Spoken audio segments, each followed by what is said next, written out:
Introdução. A cultura oferece aos membros da comunidade acesso às soluções criadas historicamente para um modo eficiente de vida. A cultura surda não é diferente.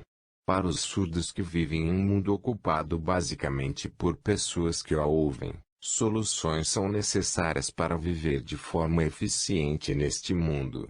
Por muitos anos, os surdos levaram a responsabilidade de compartilhar informações a sério.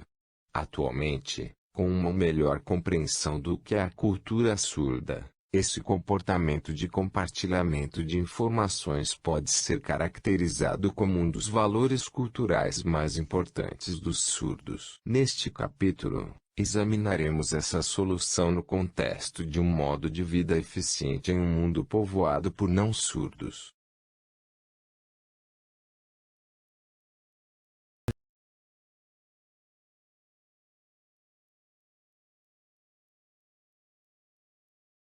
Universalidade da experiência surda. Muitos aspectos da experiência surda são universais. A maioria dos surdos tem pais não surdos, e a maioria destes não sinaliza. Por conseguinte, muitos surdos não recebem acesso à língua visual durante o crescimento, dificultando o acesso a informações em casa. A situação geralmente não é melhor na escola, onde as políticas educacional e comunicativa costumam ser ditadas por educadores não surdos com pouco ou nenhuma contribuição dos membros experientes da comunidade surda.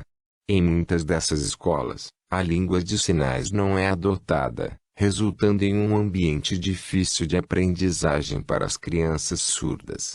Esses ambientes comunicativos restritos em casa e na escola levaram a enormes lacunas na base de conhecimento geral dos surdos.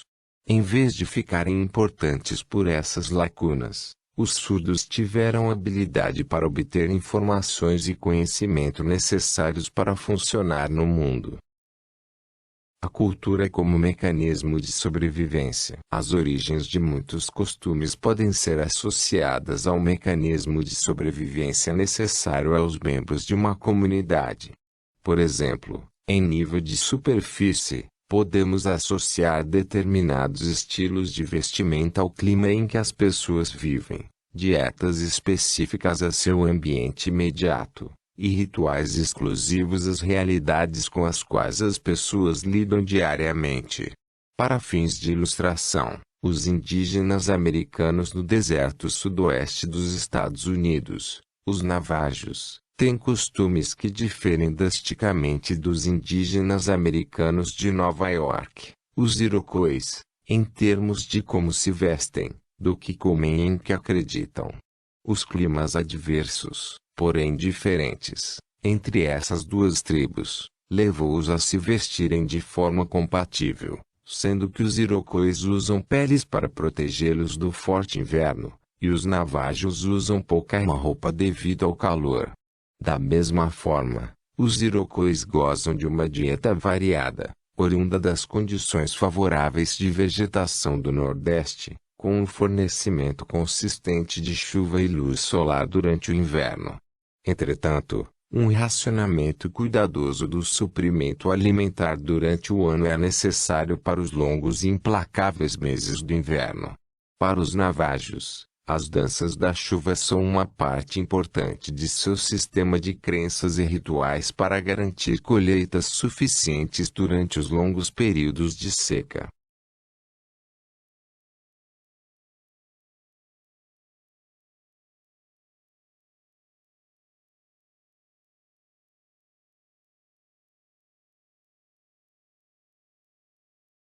Em nível mais profundo, as regras culturais pertencentes à educação, respeito e compartilhamento de informações possibilitam a civilidade entre os membros da comunidade.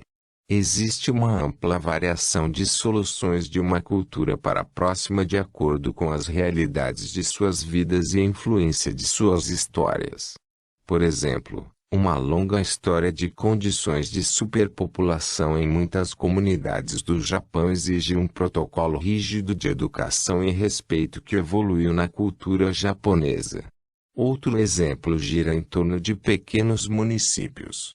Nessas localidades, o compartilhamento de informações, embora trivial, torna o uso uma importante ferramenta de sobrevivência para manter seus residentes informados, respaldados e protegidos.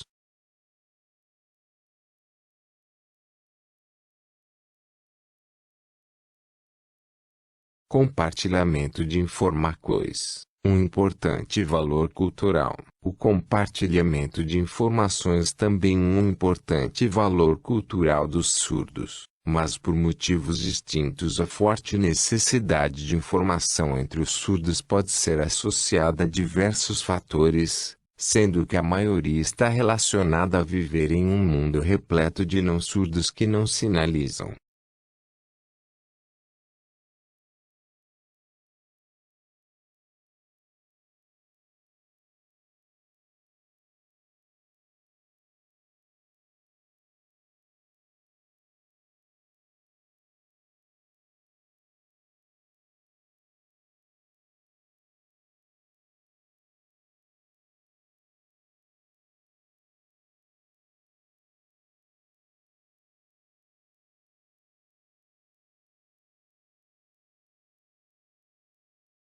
A realidade para os não-surdos é que eles são constantemente bombardeados com informações. Eles ouvem sem querer a conversa de outras pessoas. Eles mantêm. Para a maioria dos surdos, a situação é diferente. É mais provável que tenham pais não-surdos e familiares que não sinalizam. Por consequência, não têm acesso aos bate-papos de suas famílias. São incapazes de escutar conversas por acaso, tanto em casa quanto na vida pública. Eles não têm acesso a rádios. Em razão de ambientes linguísticos e comunicativos empobrecidos em casa e na escola, muitas crianças surdas crescem com habilidades de leitura e escrita relativamente deficientes. Como resultado, têm dificuldades de acessar informações pelo meio impresso. Tudo isso levou os surdos a buscar soluções para lidar com as lacunas de conhecimento e compreensão de questões que lhes sejam relevantes, em suas residências e também na sociedade como um todo. Para esse propósito, o compartilhamento de informações. Assim como os surdos, o compartilhamento de informações também se torna essencial para indivíduos que são colocados em situações difíceis de comunicação. Em tais circunstâncias, eles saem da rotina para obter informações e compartilhar com outros que estão passando pela mesma situação desagradável. Por exemplo, visitantes internacionais que não falam o idioma local geralmente ficam desesperados por informação para ajudá-los a navegar pelas convenções desnorteadas de um país estrangeiro. Como esses visitantes não têm acesso fácil à informação, tornam-se ávidos para tentar obter informações relevantes e compartilhar qualquer fato, por menor que seja, com outros viajantes. Além disso, em situações difíceis, visitantes estrangeiros são, com frequência, unidos por causa de sua língua compartilhada. Em tais casos, trabalham de perto para tentar coletar informações e trocar conhecimento comum e entendimento da situação.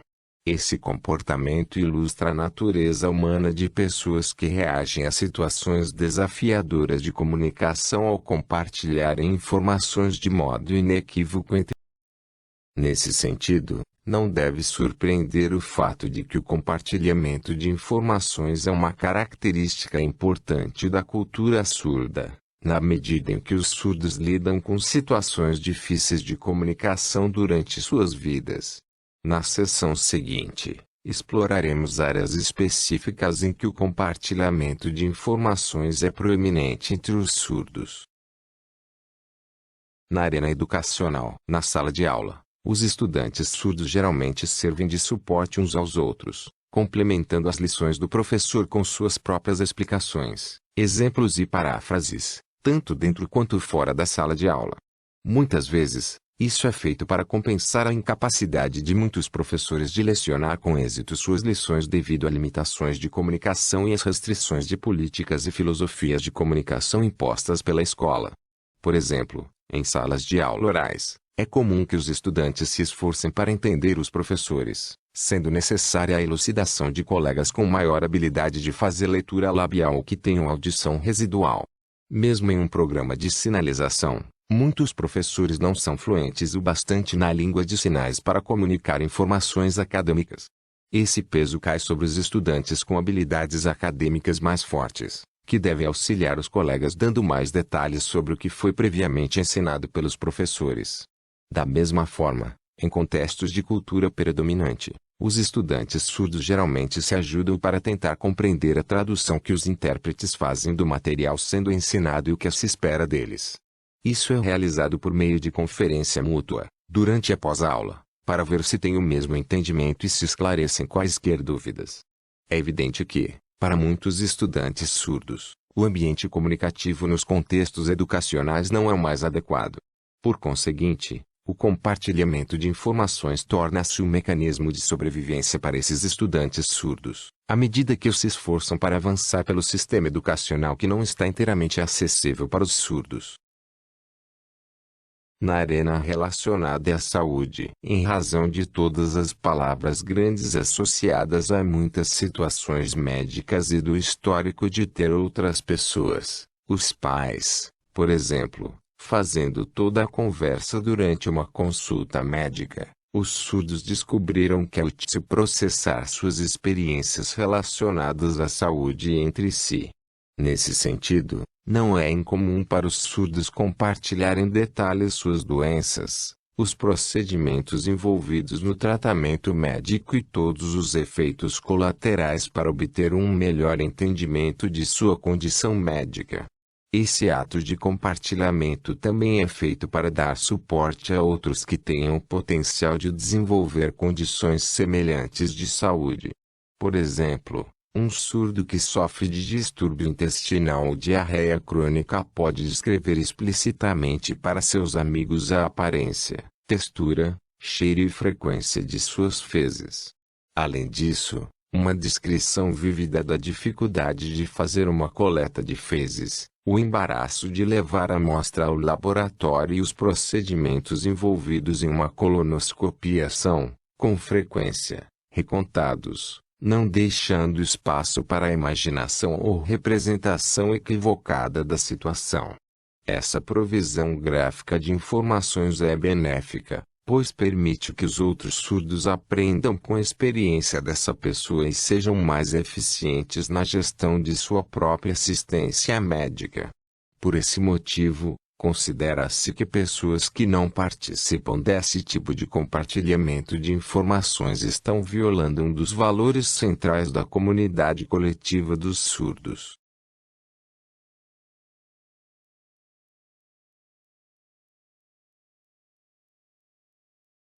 Na arena comunitária, seja um médico, caixa de banco ou mecânico, algumas pessoas são melhores que outras na comunicação com seus pacientes ou clientes surdos. Alguns profissionais são conhecidos por fazerem um enorme esforço para se comunicar com indivíduos surdos, o que é muito valorizado pela comunidade surda. Melhor ainda, alguns prestadores de serviço dão-se ao trabalho de aprender a língua de sinais ou contratar intérpretes para que haja uma comunicação eficiente com seus clientes surdos. A notícia espalha-se rapidamente na comunidade surda em relação a quais médicos devem ser evitados, quais caixas de banco são os mais atenciosos, quais mecânicos sabem sinalizar, e assim por diante.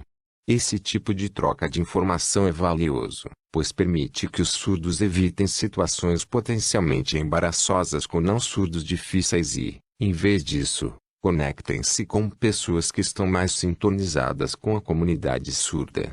Esta piada popular, seja gentil com os deficientes, faz graça do efeito de longo alcance do compartilhamento de informações entre os surdos. Um barbeiro local decide participar da comemoração do mês da consciência da deficiência física oferecendo cortes grátis para qualquer pessoa com deficiência. Um dia, um cego apareceu na barbearia e ficou contente em saber que seu corte não tinha sido cobrado. Na manhã seguinte, o barbeiro encontrou um cartão de agradecimento na porta. Na outra semana, um homem numa cadeira de rodas foi cortar o cabelo. Na manhã seguinte, na porta da frente, o barbeiro encontrou uma bandeja de biscoitos feitos em casa como um sinal de gratidão pelo corte gratuito. Um surdo apareceu na outra semana para cortar o cabelo. Na manhã seguinte, o barbeiro encontrou uma longa fila de surdos esperando o corte, uma cortesia da prática de compartilhamento de informações da comunidade surda.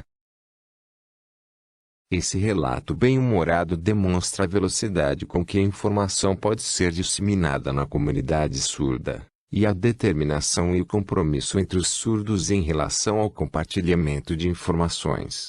Hoje, com o advento de pagês de texto e vídeo, a informação é trocada com maior rapidez do que antes, possibilitando que os surdos ofereçam suporte uns aos outros de modo mais eficiente.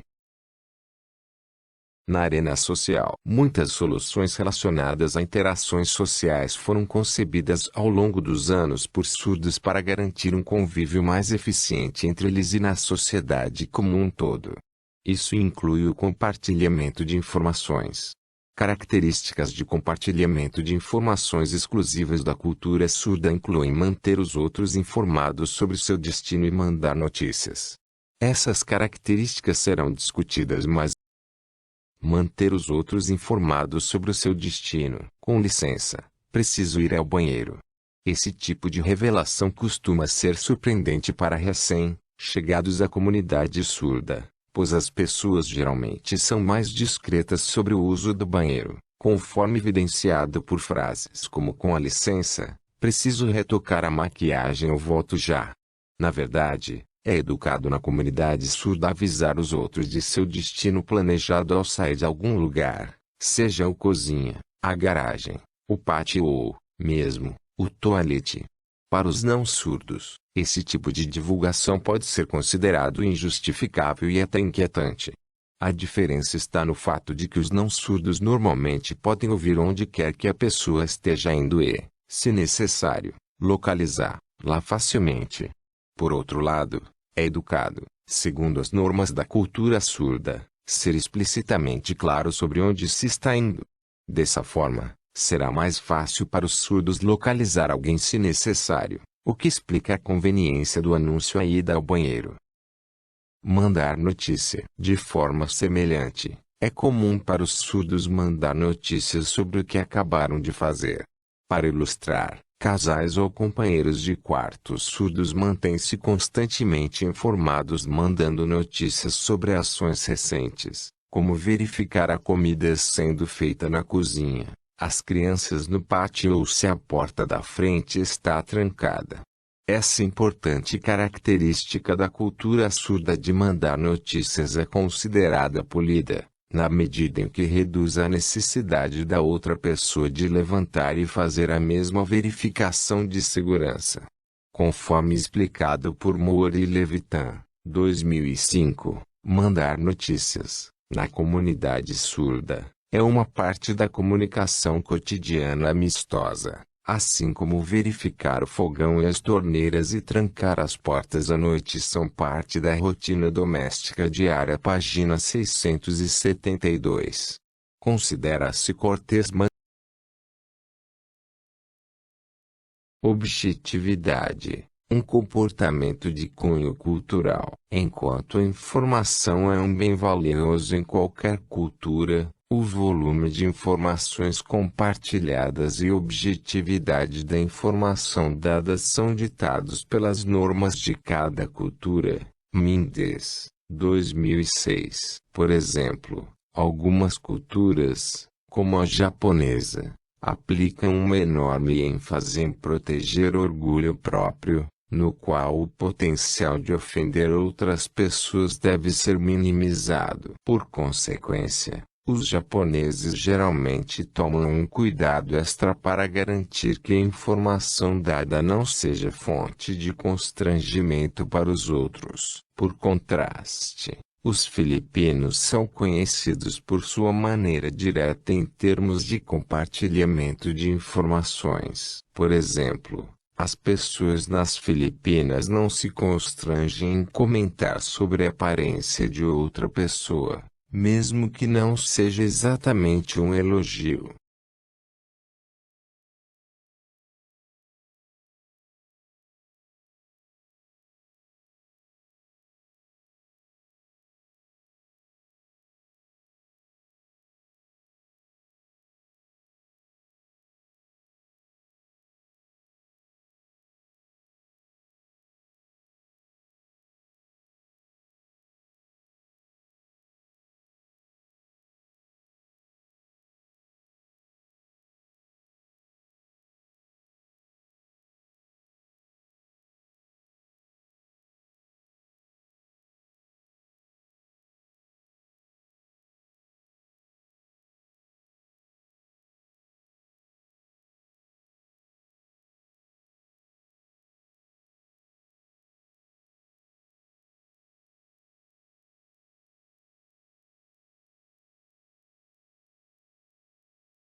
Da mesma forma, falar com rodeios não é um traço desejado entre diversas culturas, inclusive para os alemães e os israelitas, que têm pouca tolerância à ambiguidade. Nesses casos, ser verdadeiro e objetivo e bastante apreciado, mesmo que a opinião seja pungente.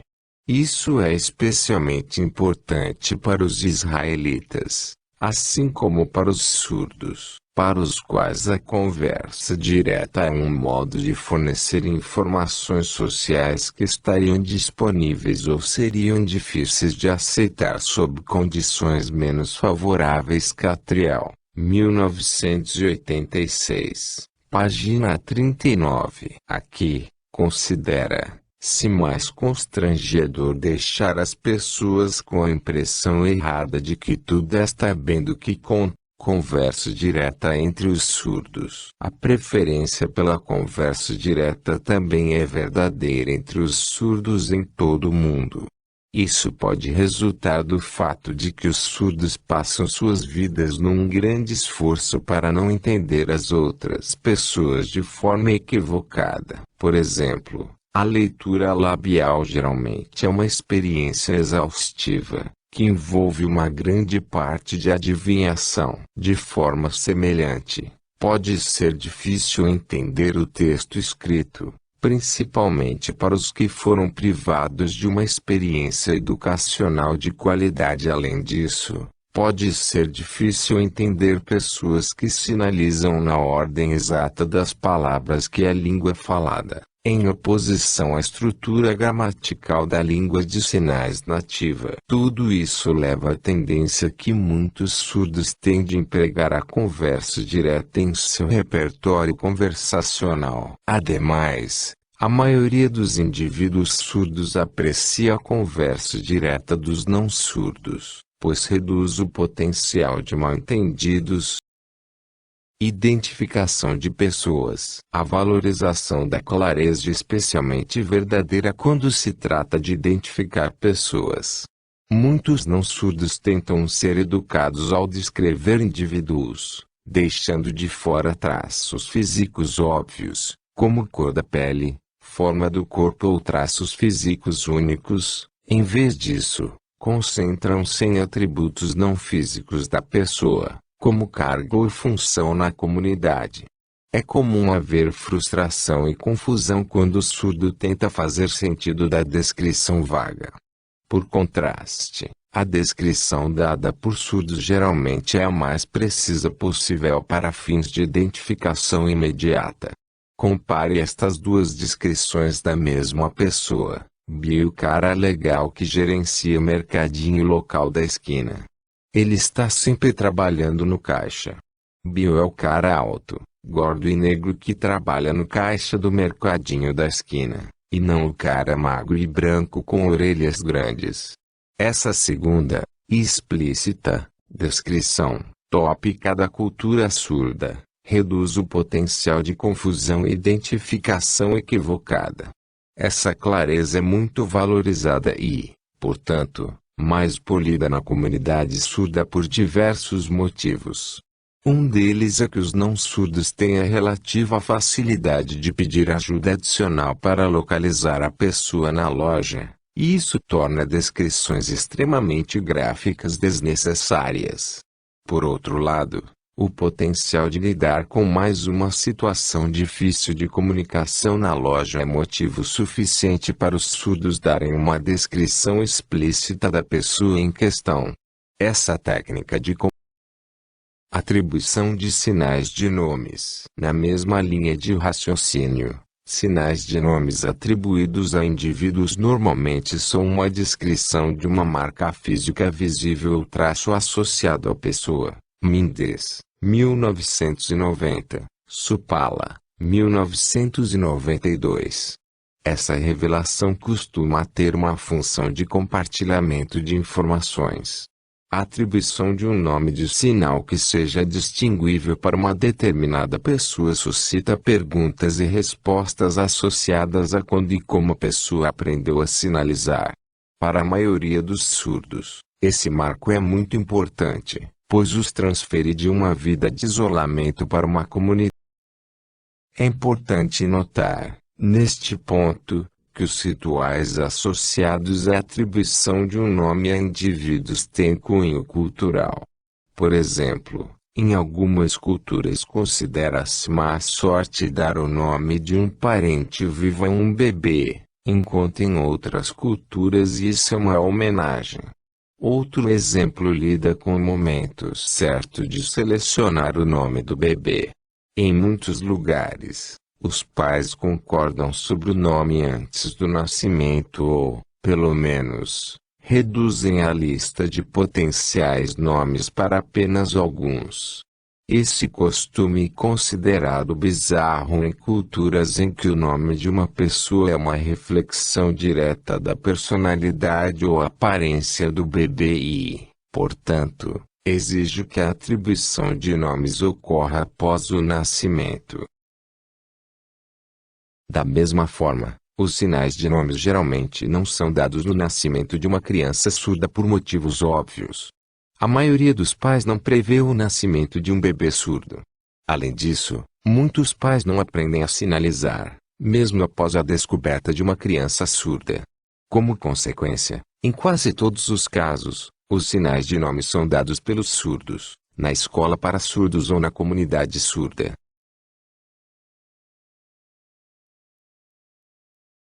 Tais sinais de nomes costumam refletir aparência, personalidade ou qualquer outro traço observável da pessoa que era evidente em sua primeira aparição na comunidade surda.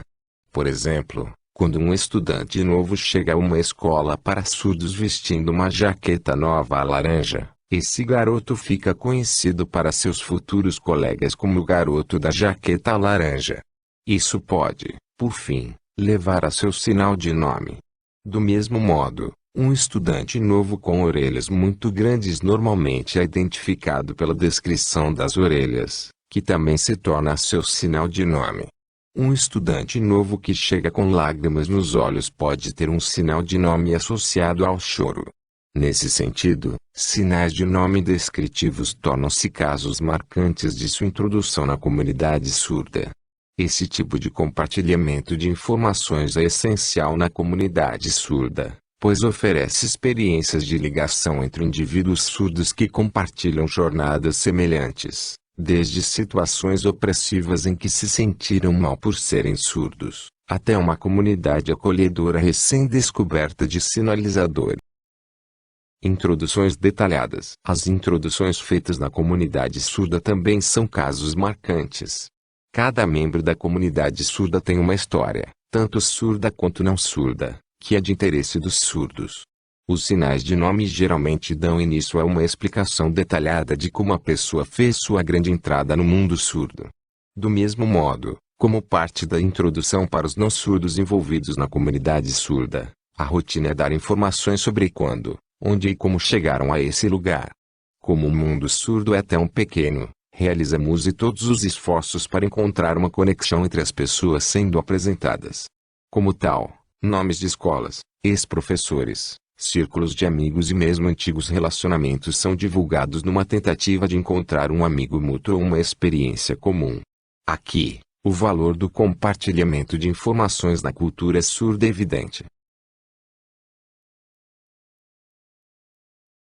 Universalidade da conversa direta entre os surdos. Em quase todos os países, verificou-se que os surdos são mais diretos do que suas contrapartes não surdas. Mendes, 2006. Em culturas em que se espera e se valoriza a sinceridade, os surdos geralmente são ainda mais diretos do que seus pares não surdos.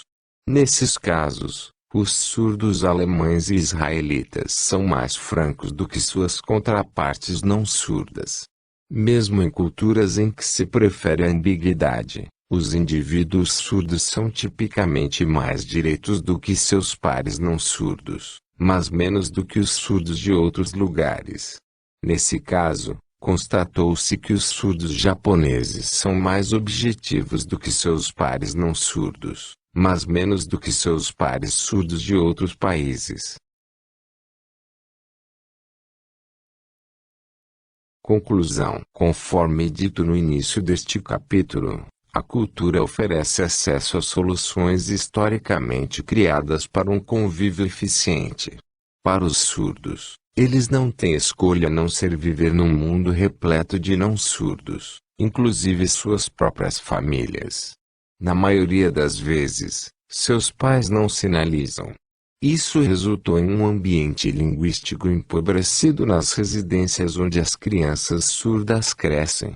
Da mesma forma, muitos programas de educação para surdos adotam a filosofia oral ou empregam professores sem habilidades avançadas na língua de sinais. Esses dois ambientes difíceis de comunicação criaram uma enorme necessidade para que os surdos buscassem soluções para preencher as lacunas em sua base de conhecimento. O compartilhamento de informações emergiu como uma solução cultural testada ao longo do tempo para um convívio eficiente entre os surdos. Pela troca de informações de forma consistente e explícita, os surdos conseguem navegar pelo que podem ser considerados ambientes difíceis e opressivos em casa, na escola e na sociedade como um todo. Com o compartilhamento de informações sendo uma característica cultural proeminente da comunidade surda, os surdos encontram um lar entre eles.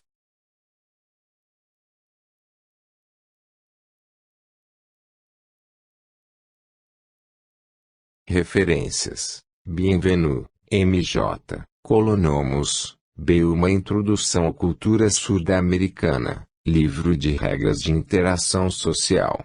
Riverdale, M.D., Tibe Cultural Center, 1992. Breve, J.K. Identidades Surdas Informação, Vidas Locais, Conexões Transnacionais. Washington, D.C., Gallaudet University Press, 2005. De Clerc, G. Conhecendo pares surdos globais, visitando lugares ideais para surdos, formas surdas de educação levando ao empoderamento, um estudo de caso exploratório. American House of TDF, 1520, 2007, página 5 a 19. Erting, C. et al. Ed. O Caminho Surdo, Perspectivas da Conferência Internacional sobre Cultura Surda. Washington, D.C., Gallaudet University Press, 1994. Goldstein, H. Ed. Leitor surdo ele. Perspectivas da Segunda Conferência Internacional de Cultura Surda. Washington, D.C., Gallaudet University Press, 2006. Catriel, T. Falando Sem Rodeios, o discurso de Dugin na cultura sabra israelense. Cambridge, Inglaterra, Cambridge University Press, 1986. Lamy, H. Hofmeister, B. Baan, B. Viagem ao Mundo Surdo. San Diego, Down Signal Press, 1996. Mendes, Ao que os signos nominais